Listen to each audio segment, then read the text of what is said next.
আমরা অনেকেই আছি দোয়া করার ক্ষেত্রে আমাদের মনোযোগ থাকে না, মানে একেবারে অমনোযোগী হয় আমরা দোয়া করি, এই দোয়া করছি বাস শেষ, মানে আমাদের অবস্থাটা এমন হয়।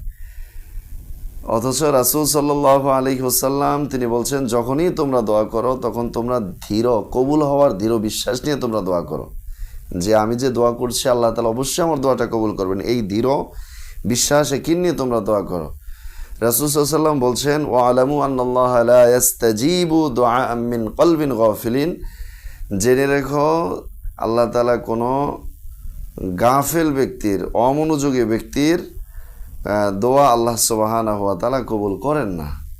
কোনো অসার মনের অধিকারী যে আছে, যে কোনোই গুরুত্ব নেই দোয়া করার ক্ষেত্রে, বাস দোয়া করছে, হলে হোক না হলে নেই, এমন ব্যক্তিও তো আল্লাহ তাআলা কবুল করেন না।